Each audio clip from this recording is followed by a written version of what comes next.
বন্ধুরা আজকে রান্না হচ্ছে চিকেন কারি, চিকেন কষা, যেটাই বলো না কেন। তো এখন আলু ভাজা হচ্ছে, তেলের মধ্যে দিয়ে আলু ভেজে নিচ্ছি। এখানে আদা, রসুন, পেঁয়াজ, লঙ্কা সব পেস্ট করা আছে।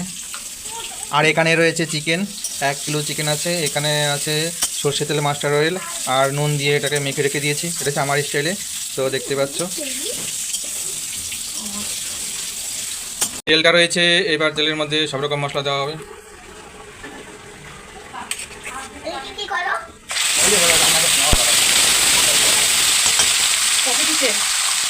হ্যাঁ, কপি চিকেন, আর এর নাম হচ্ছে ডার্ক চিকেন।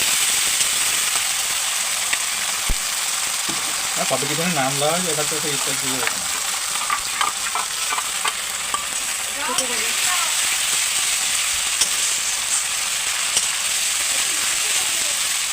মশলাটাকে ভালো করে নিয়ে নিতে হবে, যাতে তেল মশলা সব একাকার হয়ে যায় এবং ভালো করে কষা হয়। মশলা হালকা তাপ রাখতে হবে, নাহলে নিচে দিয়ে লেগে যাবে, পড়ে যাবে।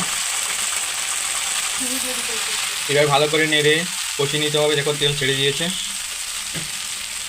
এখন কি দেওয়া হবে? এবার একটু হলুদ দেওয়া হচ্ছে পরিমাণ মতো। তারপরে একটু লঙ্কার গুঁড়ো দেওয়া হবে, কাশ্মীরি লঙ্কার গুঁড়ো।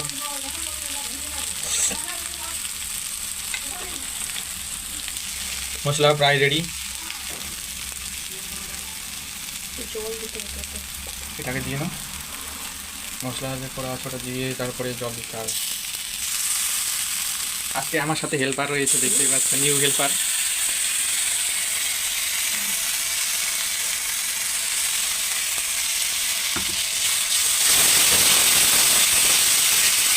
হালকা একটু জল দিয়ে না, হালকা একটু জল দিলে মশলাটা ভালো করে কষানো হবে।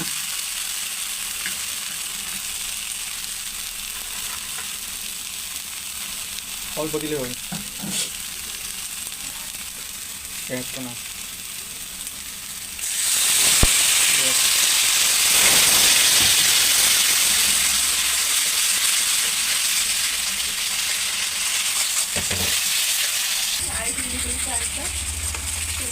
তো এখানে কাশ্মীরি লঙ্কার গুঁড়ো দেওয়া হয়েছে যাতে কালারটা আসে। এবার মাংস দেওয়া হবে মশলার মধ্যে।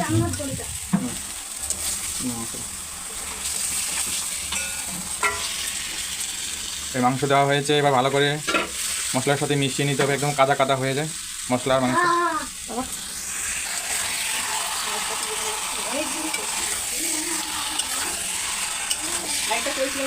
এইভাবে ভালো করে নেড়ে নিতে হবে মশলার সাথে, চিকেন যাতে মিশে যায়, মশলা আর চিকেন যাতে একাকার হয়ে যায়, কাদা কাদা হয়ে যায়। এইভাবে নেড়ে দিয়ে ঢেকে দেওয়া হয়েছে যাতে ভালো ভাবটা আসে এবং সিদ্ধটা ভালো হয়। এবার ঢাকনাটা তুলে দিয়ে মাংসটা ভালো করে নেড়ে নেব, নাহলে নিচে লেগে যাবে।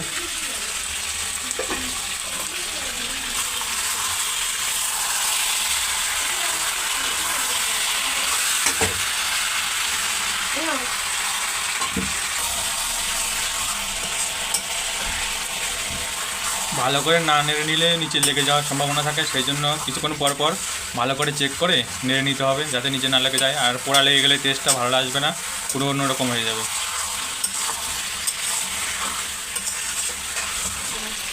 এইভাবে নেড়ে নিতে হবে, ভালো করে কষিয়ে নিতে হবে।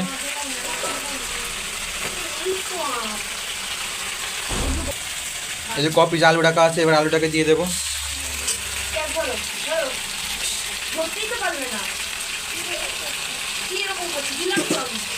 আলুটা দিয়ে নেড়ে তারপরে আবার একটু ঢেকে দেবো কিছুক্ষণের জন্য।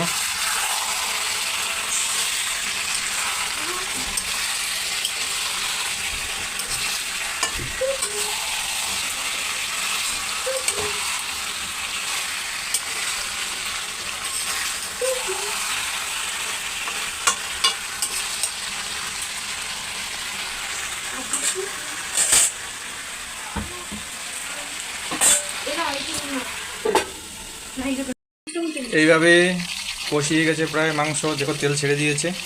তো এবার জল দিয়ে সেদ্ধ করা হবে। ভালো করে কষিয়ে নিলে মাংসের টেস্টটা বেশ ভালো হয়। দেখো কাদা কাদা হয়ে গেছে, পুরো সিদ্ধ হয়ে গেছে। আর কিছুক্ষণ সিদ্ধ করতে হবে, তারপরে হয়ে যাবে চিকেন কারি, চিকেন কষা, যাই বলো না কেন। সো বন্ধুরা, মাংস এখন কড়াইয়ের মধ্যে টকবক করে ফুটছে, তো এখন ভালো করে সেদ্ধ হচ্ছে। তো সেদ্ধ হওয়ার পরে নামিয়ে দেবো। সকল রকম মশলাপাতি যা যা দেওয়া সব কিছু দিয়ে দিয়েছি।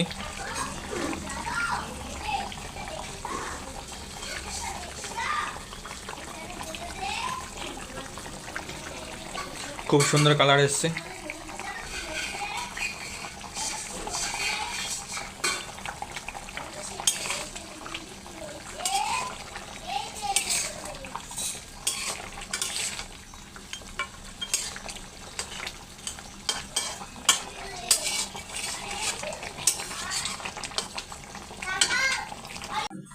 বন্ধুরা চিকেন প্রায় হয়ে গেছে। তো এবার একটু ধনে পাতা দিয়ে দেবো। তোমরা চাইলে ধনে পাতা না দিয়ে গরম মশলা উপর দিয়ে দিয়ে ঢেকে দিয়ে তুলে রাখতে পারো। তো আমি এখন ধনে পাতা দিয়ে দেবো।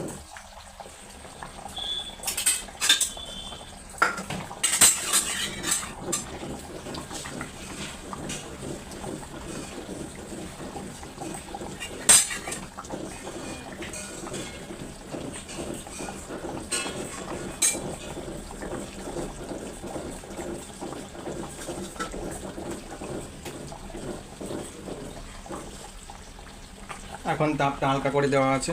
তো এবার তাপটা বন্ধ করে ঢেকে দেবো। তো এখন রেডি পুরো চিকেন কারি।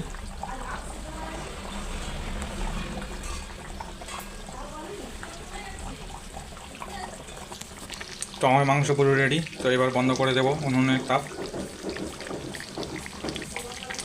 তো ভিডিওটা যদি ভালো লাগে থাকে অবশ্যই লাইক কমেন্ট শেয়ার করে দিও বন্ধুরা, আর চ্যানেলটা সাবস্ক্রাইব করে দিও।